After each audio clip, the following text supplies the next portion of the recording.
मैंने भी ऐसी शर्त रखी था कि अनिरुद्ध खुद अपनी पत्नी को डॉक्टर के पास ले जाने की जिद वापस ले ले।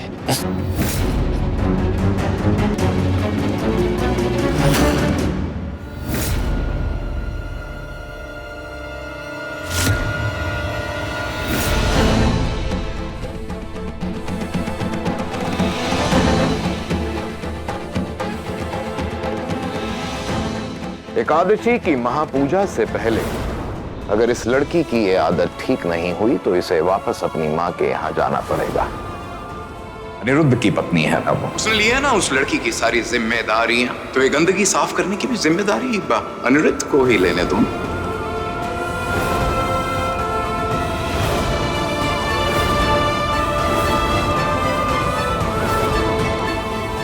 तुम्हें अपनी पत्नी को डॉक्टर के पास लेकर जाना है, जाओ, पर ये उसकी गंदगी पहले साफ कर देना। ये शर्त मंजूर है तुम्हें?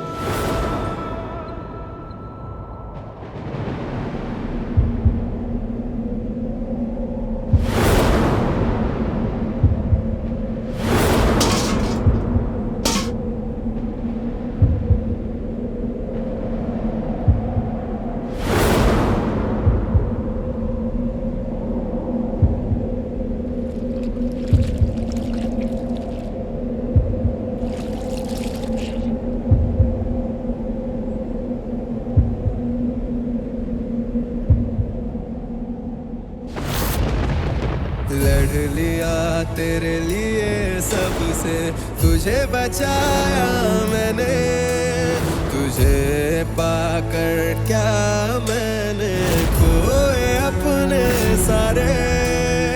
दिल में थी आग जो दिल अपना है जलाया रे, टूटे सपने सजेंगे कैसे, नींद भी उड़ गई है।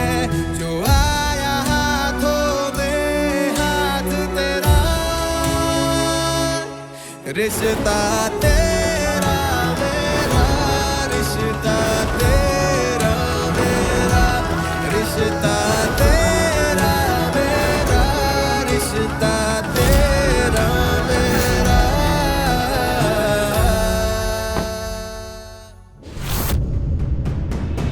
जो हाथ बदलाव की मशाल उठाना जानते हैं वो अपनी जिम्मेदारी उठाना भी जानते हैं बाबा। और सही कहा था आपने, दुनिया को बदलने से पहले मुझे खुद को बदलना होगा। तो मैंने खुद को बदल दिया बाबा। बाहर शहर साफ करने से पहले मैंने अपना घर साफ कर लिया बाबा। पर आप अपना मन कब साफ करेंगे? दूसरों की बीमारी साफ करने की बात करते हैं ना बाबा, उससे पहले अपने अंदर के अंधविश्वास की बीमारी कैसे साफ करेंगे? और नहीं कर पाए तो बता दीजिए, कपड़ों से हो या सोच से, उसका इलाज करने की ठान ली है मैंने।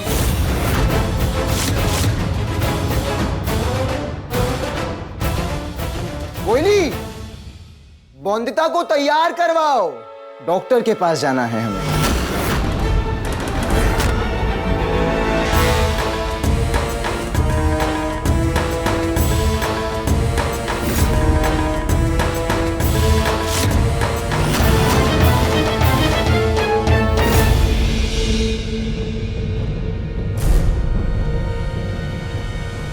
अनिरुद्ध और बौंदिता इतना तैयार होकर कहाँ जा रहे हैं? मिनी, बौंदिता को डॉक्टर के पास ले जा रहा हूँ।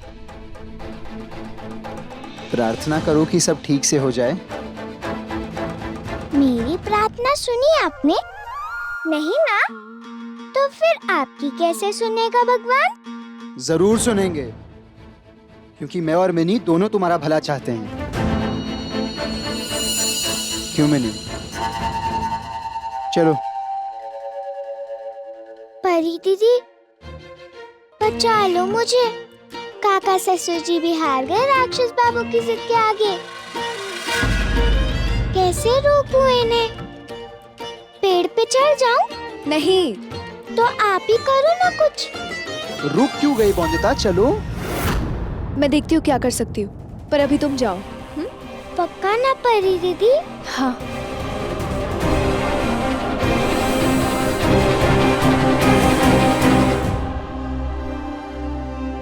अब यहीं पर रुक जाओ, ड्राइवर गाड़ी ला ही रहा होगा। देखो बॉन्दिता, डॉक्टर के सामने शर्माना मत। जो जो सवाल पूछें सच सच जवाब देना, ठीक है? जैसे भगवान से कुछ नहीं छिपाते ना हम, वैसे ही डॉक्टर से भी कुछ नहीं छिपाना चाहिए, समझी? कैसे लोगों से बात करती हो तुम, बिना डरे बिना कुछ सोचे? आवाज है तो उठाती क्यों नहीं? तेरी आवाज बंद रहे तो ही अच्छा है। कितना तर्क करती है? तर्क से ही तो फर्क आएगा दीदी। ये विधवा नहीं, ये मेरे पति और मैं उनकी पत्नी बॉन्दिता। अपने पति को अपना भगवान समझना। पति को भगवान मानूं तो भगवान को क्या मानूं माँ? मेरे पति के 4 हाथ होंगे, हाथ में चक्र और धनुष बाण होगा। पूजा करूं तो हर इच्छा पूरी करेगा। ऐसा क्यों? लड़के नहीं रोते, लड़कियां ही रोती हैं। भूख तो लगती है लड़कों को लड़कियों की तरह। आंसू भी भेद करते हैं क्या लड़के और लड़कियों में? काका ससुर जी, एक प्रश्न आया है मन में। हाँ पूछो। क्यों गलत है बच्चों की शादी? और अगर गलत है ये तो फिर क्यों हो रही है बच्चों की शादी? मैं तो बस सबक सिखाना चाहती थी इन्हें, ताकि ये जान सके कि शर्म भेद नहीं करता आदमी और औरतों में। वैसे ही डॉक्टर से भी बात करना है, ठीक है? सारी दुनिया को पता चल जाएगा मेरी बिस्तर गीला करने वाली बात। सब हंसेंगे मेरे मुंह पर और पति बाबू कहते हैं कि शर्माना नहीं, घबराना नहीं। कैसे हो गई है तुझसे बॉन्दिता?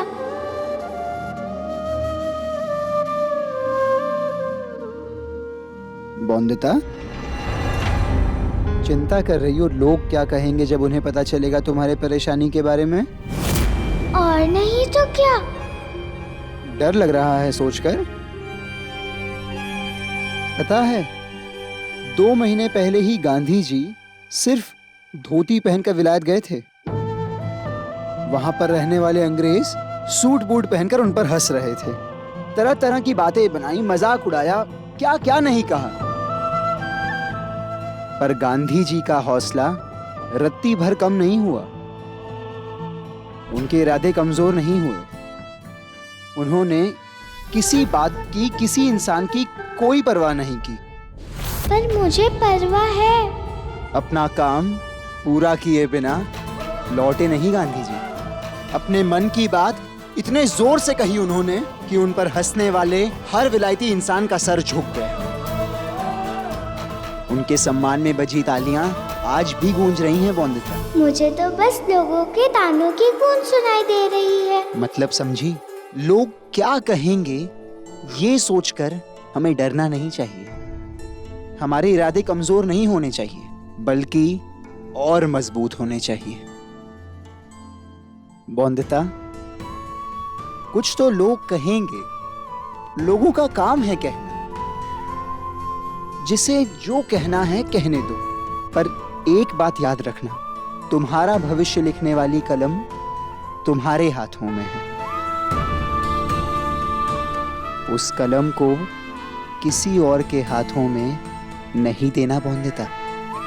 तुम अपना भविष्य अपने आप लिखोगी। राक्षस बाबू बातें तो अच्छी करते हैं, साहस भी देते हैं, पर फिर भी बहुत डर लग रहा है मुझे। ठीक है,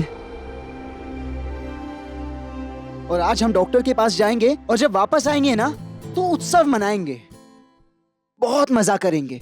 तुम्हें बायोस्कोप दिखाऊंगा, बड़ा आनंद आएगा तुम्हें। यहाँ जान निकली जा रही है मेरी और आनंद की पड़ी है इन्हें। सास बचेगी मेरी तो ही ना उत्सव मना पाऊंगी ना मैं। नन्ही सी बॉन्दिता, कहाँ फंस गई तू? जानना चाहती हो क्या है? वापस आने के बाद दिखाऊंगा। लो, गाड़ी भी आ गई, चलो। हे दुर्गा माँ, बचा लेना मुझे। कहना तो नहीं चाहिए, पर क्या थोड़ी देर के लिए चिकित्सक बाबू के कान बंद कर सकते हो आप? कुछ सुनेंगे नहीं तो किसी को बता भी नहीं पाएंगे ना। करोगी ना दुर्गा माँ?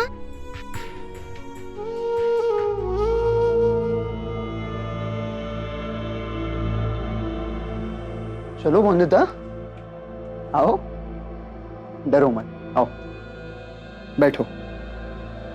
बोंदिता, तुम यहीं पर बैठो, मैं डॉक्टर साहब से मिलकर आता हूँ, ठीक है? वैसे अच्छा ही हुआ ना हम जल्दी आ गए, कोई आया भी नहीं है अब तक। अच्छा है कोई नहीं आया, और कोई आए भी ना। कुछ कहा तुमने?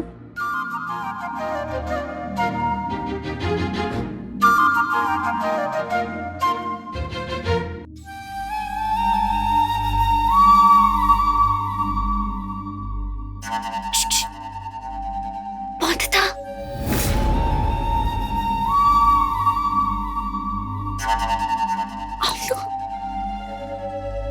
पेशेंट का नाम? बोंदिता, उम्र? 11 साल। रिश्ता क्या है आपका उनसे? मैं ख्याल रखूंगा इसका, इसे अपने साथ ले जाकर इसे लायक बनाऊं। ये मेरी पत्नी है।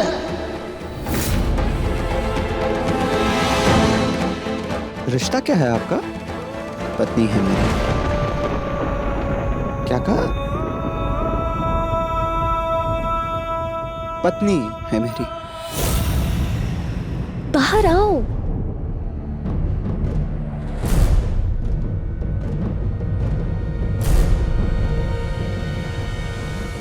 परेशानी क्या है? वैसे डॉक्टर, दिन भर में तो कोई परेशानी नहीं होती, चल फिर लेती है, खा पी लेती है, पर पता नहीं रात में ऐसा क्या हो जाता है कि बिस्तर गीला कर देती है। बाकी सबको एक बुरी आदत लगती है, पर मुझे लगता है ये सर्दी या जुकाम की तरह एक बीमारी है जिसका इलाज किया जा सकता है। सही कहा आपने, लोग समझते नहीं, लेकिन ये भी एक रोग ही है। तो इसका इलाज कैसे किया जा सकता है डॉक्टर? ज्यादातर इस उम्र में होता नहीं, लेकिन अगर हो जाए तो इलाज है इसका। बस उसके लिए मुझे ये केस अच्छे से समझना होगा। तो आप अपनी पत्नी को लेके आइए और अच्छे से जांच कर कर ही मैं कोई दवा लिख पाऊंगा। वो आई है मेरे साथ।